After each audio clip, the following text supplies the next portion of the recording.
Hello friends, dear students, this is Deepak Sharma before you. Now we have a very splendid and marvelous visit to Mr. Bharat Lakshakar. Recently got selected in SSC stenographers exam mister Bharat Lakshkar जो कि आपके सामने हैं, ये English के stenographer हैं और इन्होंने हाल ही में स्टेनोग्राफर का एग्जाम क्रैक किया है। तो इनसे मेरे कुछ बड़े खट्टे और मीठे सवाल रहेंगे जिनका इन्हें बहुत ही खुलकर जवाब देना है।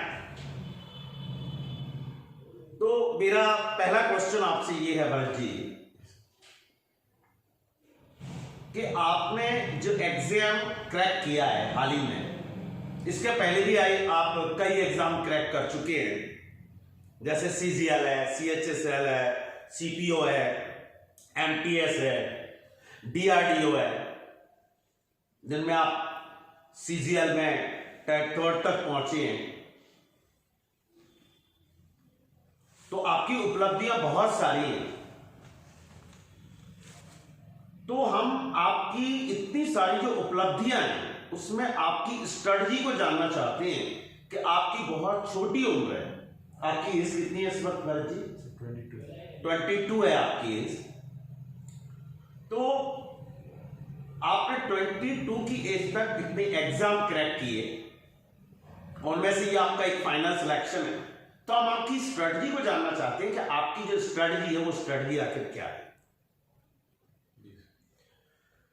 सर पहले तो मैं यही कहना चाहूँगा कि स्ट्रेटजी के बारे में बहुत बच्चे पूछते हैं। सर स्ट्रेटजी कुछ नहीं होती सर। पहली चीज़ सर डेडिकेशन है जी, दूसरी चीज़ डिसिप्लिन है जी जी। और आप अगर कंसिस्टेंसी से ये दोनों चीज़ों को फॉलो करते रहेंगे तो मैं नहीं समझता कि कोई आपको रोक सकेगा कॉम्पिटिटिव एग्ज़ाम क्लियर करने में। और बाकी रही एसएससी की सवाल, एसएससी में आता है सर मैथ्स आती है, जीएस आती है, रीजनिंग आती है और इंग्लिश आती है। तो इंग्लिश आपका, अगर आप स्टेनोग्राफर की तैयारी कर रहे हैं तो इंग्लिश आपका मेन फोकस रहना चाहिए। और उसकी तैयारी आप सभी प्लेटफॉर्म से कर सकते हैं। बाकी सारे ऐप्स मौजूद हैं और किताबें अच्छी मौजूद है बाज़ार में, आप वहाँ से प्रिपरेशन कर सकते हैं। और लिमिटेड कम से कम 8 या 10 महीने का टाइम आपको लगेगा इसकी प्रिपरेशन में। और आप अगर कंटिन्यूस करते रहेंगे, फेलियर्स वगैरह को अगर आप इग्नोर करते रहेंगे और क्या कहते हैं फेलियर्स से आप सीखेंगे तो आप कॉम्पिटिटिव एग्जाम आसानी से क्लियर कर पाएंगे। अब मेरा यहाँ पर एक क्वेश्चन और है कि आपकी जो स्ट्रैटेजी रही तो उसमें आपने एक वर्ड यूज किया कंसिस्टेंसी। तो मैं कंसिस्टेंसी पे ये चीज तो समझ रहा हूँ कि कंसिस्टेंसी तो किसी भी चीज में जरूरी है, बट आपकी जो स्टडी थी वो कोचिंग के अलावा कितने आवर्स की रही? सर कोचिंग मेरी सर 3 आवर्स की थी सर। उसके बाद करीब 5 या 6 आवर्स मैंने और दी है हर एक दिन। और संडे को मैं मॉक टेस्ट देता था जी, उसका एनालिसिस करता था सर अच्छी तरह से जी जी। क्योंकि सर बच्चे बोलते हैं कि हम मॉक दे रहे हैं और मार्क्स कम आ रहे हैं जी जी। तो सर मैंने भी मॉक दिए थे जब फर्स्ट टाइम, तो सर मेरे भी 50 या 60 के अराउंड मार्क्स आए थे। यस। फिर सर मैंने भी सर से पूछा था जो मेरे सुपरवाइजर थे, सर उन्होंने बोला कि मार्क्स मैटर नहीं करते, आप उसको अच्छी तरह से एनालाइज कीजिए अपने क्वेश्चन पेपर को, और जो बचे हुए आपके 140 या कुछ जो आप नहीं कर पा रहे हैं वो अगली बार अगर रिपीट हो तो वो ये आप श्योर करें कि अगली बार वो गलत ना हो। अब मेरा यहाँ पर एक क्वेश्चन और है, क्योंकि मैं इंग्लिश का टीचर हूं, मैंने आपके लिए पढ़ाया, आपके साथ मेरा काफी समय गुजरा, तो मेरे कुछ पॉइंट्स हैं जिन पर मैं फोकस करना चाहता हूं कि आपने जो इंग्लिश की तैयारी की तो आपने कौन कौन सी बुक्स यूज की? सर मेनली तो सर RS अग्रवाल थी जी, और जो कि उसकी वोकेबलरी सर बिल्कुल एक्सेप्शनल है सर, उसका कोई तोड़ नहीं है। और एचपी बख्शी है जी sir. Lucent sir most important sir, basics के लिए सबसे ज्यादा इम्पोर्टेंट बुक। हाँ, ल्यूसेंट मतलब ल्यूसेंट के बेसिक्स। Yes sir. राइट। अच्छा, अगर कहीं इसके अलावा अगर कहीं हम इधर उधर से कुछ बेसिक्स इकट्ठी करें तो शायद उनसे काम चल सकता है क्या? नहीं सर, सर ज्ञान कहीं से भी मिले ले लेना चाहिए सर, कोई बुरी बात नहीं है।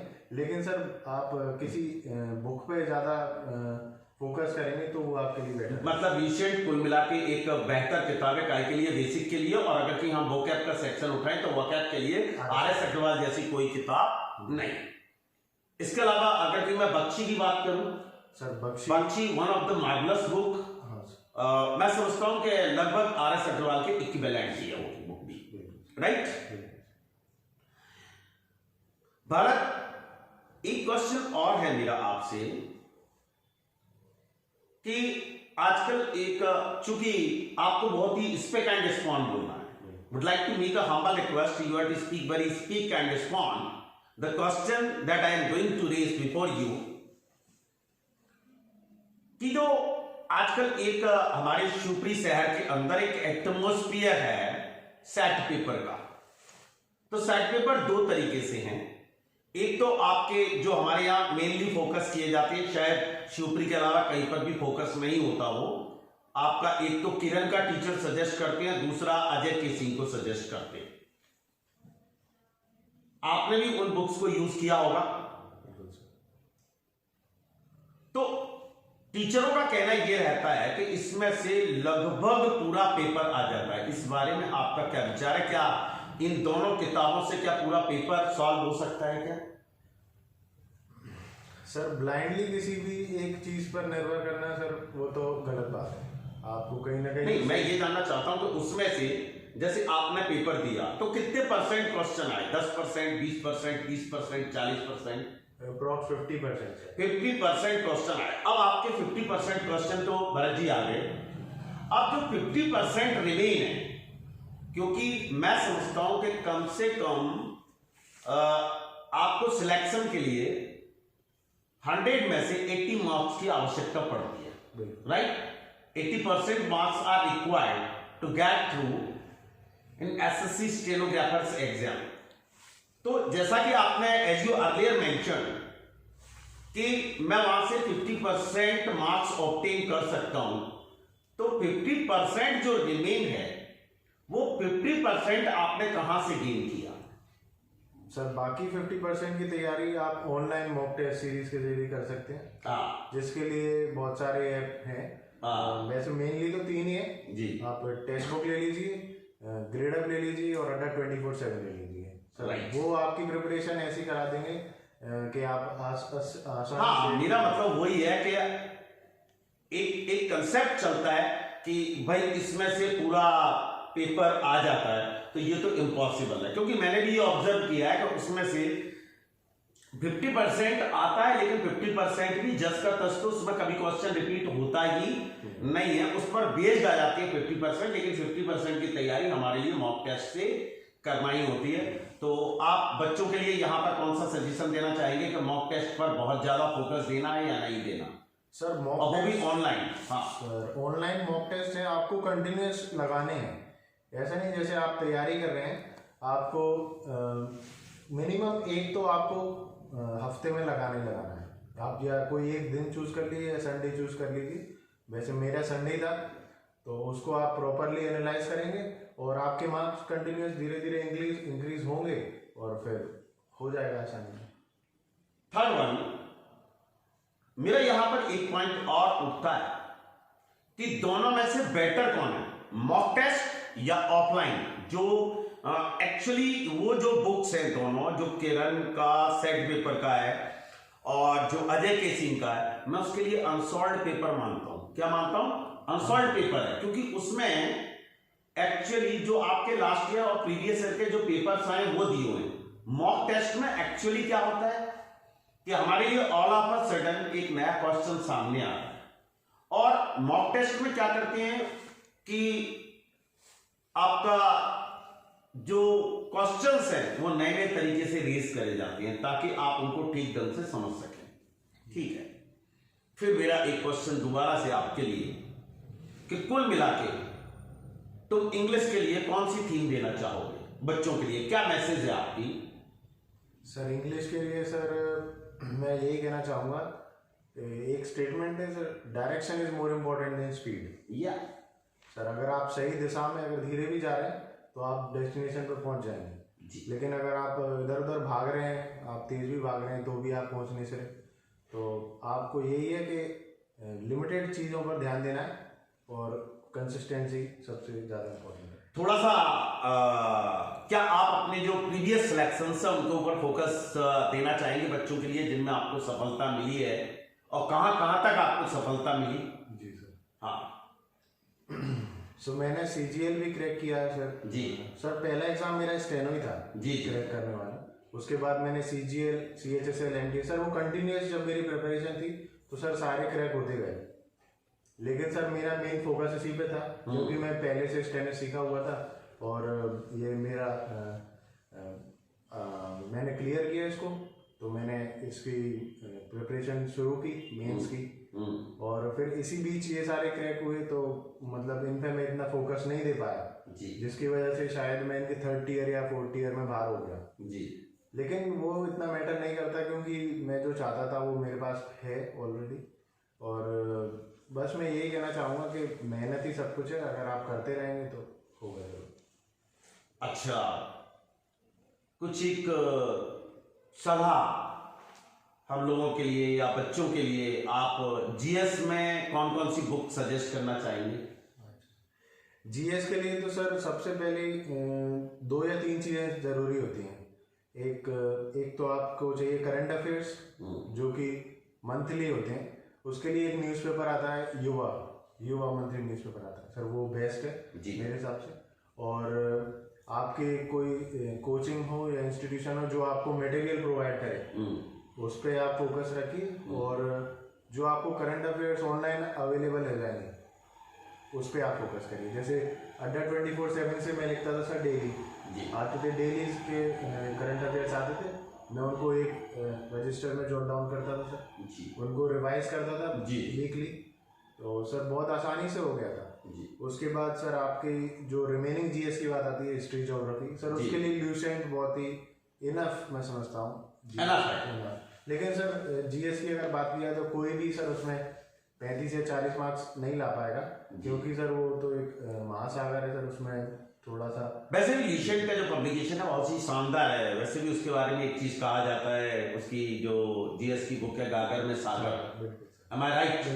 यदि कोई व्यक्ति उसके ऊपर ठीक ढंग से स्टडी करता है तो मैं समझता हूँ कैन गेन अ लॉट।